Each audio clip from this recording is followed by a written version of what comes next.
I shared some time ago one of the most amazing stories I want to share again with you. There was a man named Mr. Kimball who went into a shoe clerk to witness to that shoe clerk. The shoe clerk was back there in the boxes, in the stacks. This man, Mr. Kimball, was a Sunday school teacher.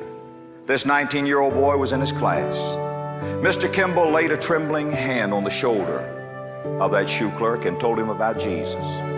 The shoe clerk received Christ into his heart. He was saved. Do you know that shoe clerk's name? Dwight L. Moody.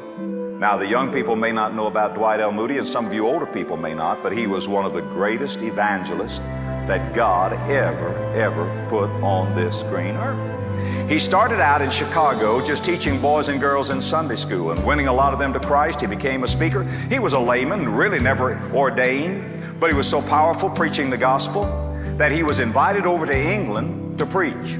And there in England, he preached in the church of F.B. Meyer, a very erudite and cultured Englishman. Moody murdered the King's English. And F.B. Meyer was ashamed that he invited this uncouth, uncultured American. But yet the fire of God fell on that service. And F.B. Meyer said later he was having tea with one of the ladies in the church, and he said, and how is it with you today, madam? She said, wonderful, Dr. Meyer. Said, since Moody has been here, I've won every girl in my class to Jesus Christ. Meyer said, I learned something that day about the language of the human soul. It transformed my life. Dwight L. Moody touched his life. F.B. Meyer came to the United States, and he was preaching in a college. The students were out there. And F.B. Meyer was talking about surrender, and this is what he said. He said to those students, if you're not willing to give everything to Jesus Christ, will you at least tell him that you're willing to be made willing?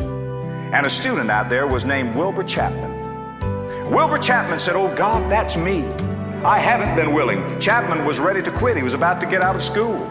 But he said, God, I'm willing to be made willing. And God took him at that starting place, made him willing, and Wilbur Chapman became a great evangelist. But wait a minute. Wilbur Chapman in his later years of evangelism needed a helper. So he found a young YMCA clerk, an ex-professional baseball player whose name was Billy Sunday. And Chapman said to Billy Sunday, would you come help me do the counseling, set up the tent, do these other things? Billy Sunday said, I will. And Billy Sunday, many of you have heard of Billy Sunday, world famous like Dwight L. Moody. Billy Sunday began to help Wilbur Chapman. When Chapman finally retired from evangelism, or was too feeble to carry on, Billy Sunday took over and had a worldwide ministry, and millions of people were impacted by Billy Sunday. Billy Sunday went to Charlotte, North Carolina in 1924 and held a revival crusade in Charlotte, North Carolina. And there was such a mighty moving of God's power in Charlotte, North Carolina, that a prayer meeting got started and continued right on through till the Depression came. And those men were praying and said, oh God, send another revival to Charlotte that will shake Charlotte and shake the world. As a result, Mordecai Ham came to Charlotte, North Carolina for another crusade.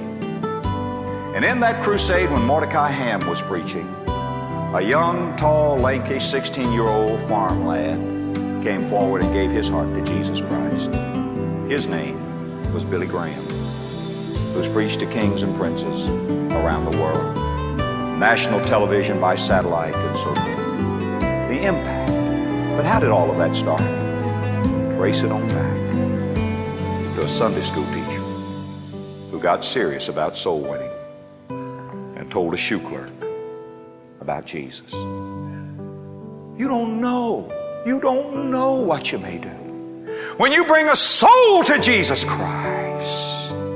Recognize his presence in you, receive his promise to you, and respond to his program through you.